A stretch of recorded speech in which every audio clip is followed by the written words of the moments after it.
It's Daniil Dubov. It's an epic queen sack and the game is over in just 26 moves. So Dubov was playing Brkic. This is the European Individual Championships, and thanks to Rakanza for bringing this game to my attention. So Dubov kicks off with pawn to d4. We had knight f6, pawn to c4, e6 from black, and now knight to f3 avoids the Nimzo. We had pawn d5, and this takes us back into the standard Queen's Gambit declined lines. Now knight c3 is most common here, but Dubov goes bishop to g5, and after bishop to b4 check, knight c3, we're now back in a mainline Rogozin variation. So here pawn h6 was played. Normally white actually captures here, the queen recaptures, this is the main line, but instead we had the bishop dropping back to h4, and now the best move in the position is to actually take on c4, because now when white goes pawn to e3, you can actually defend that pawn with pawn to b5 and get quite a decent game as black. That's why you don't see this way of playing so often from white. But what we had here from Brkic instead was pawn to g5. A very common idea in the Rogozin, but it's not as strong in this position as playing that takes on c4 move. So the knight hops into e4 here, pressuring on c3, queen c2 defended, and now pawn h5 from black, really aggressive stuff, looking to trap this bishop, so pawn h3 gives it some room, but of course black can now shatter the pawns. Now we'll see that in just a moment, but the best move here for black would have been either knight to c6 or even pawn c6, something which actually gets some development going of the black position.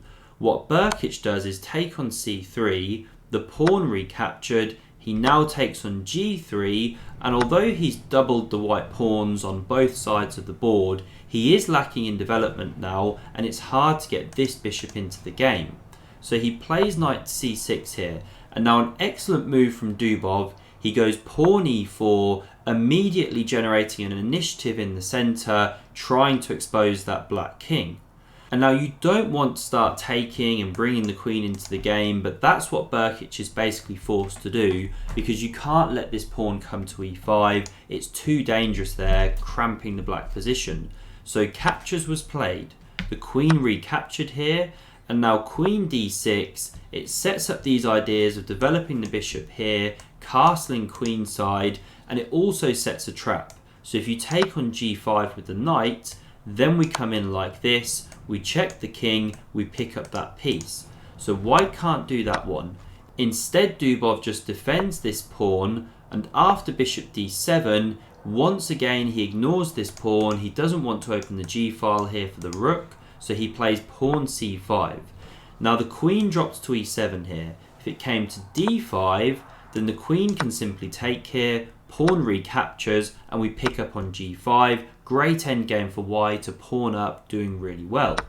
So instead that queen dropped back to e7, holds the g5 pawn, but now rook b1 was played. Huge initiative for Dubov now. So the king castled, it holds the b7 pawn. The knight came into e5 here. Again, there's big pressure on the black position, because if you take this knight, then you're walking into mate in 1, queen takes on b7. So instead we had pawn f5 played. Black wants to drum something up on the king side here, and already it sets up an amazing shot that Dubov could have played. Now I won't show you it yet, because he dropped back to f3, then pawn g4 came, and here he did find the move. So if you want to pause and look for it, please do so. And if you're enjoying this video, do hit that like button, let me know. Subscribe to the channel if you haven't already. And if you want to suggest any other games for future, please do let me know.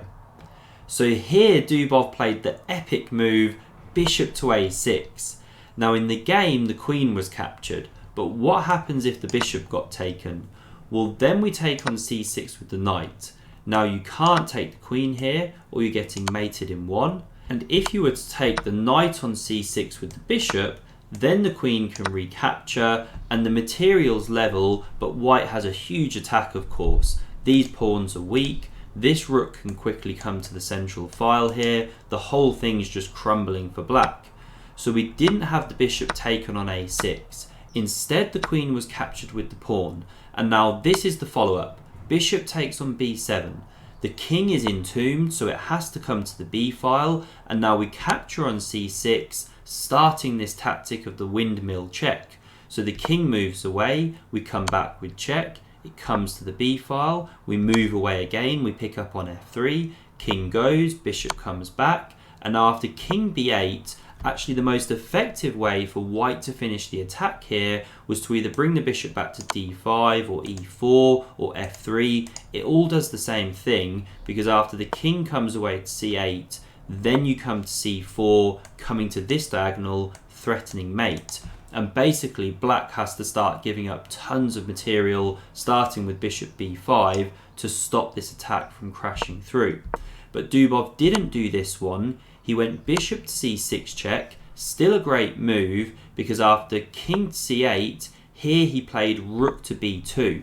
Now he's threatening to double the rooks, bring them down, deliver checkmate, and actually black resigned in this position. Now a little bit of resistance could have been put up. So say for example you go rook to f8 here, now if you double the rooks, you can go king d8 and prepare to bring this bishop back via c8. Now white's still winning after bishop to b7, decent advantage, but you wouldn't even have to double the rooks here. What Dubov could have played instead was just captures on d7, after the queen recaptures, then you can flick in this rook b8 check, king takes here with check, king goes somewhere, take on f8, and after the smoke clears, white is 2 pawns up, completely winning endgame. So an awesome miniature by Daniil Dubov. If you want to see my Magnus Alireza playlist, click here, and to see my Chucky Alireza playlist, click below that. Thanks for watching, see you soon.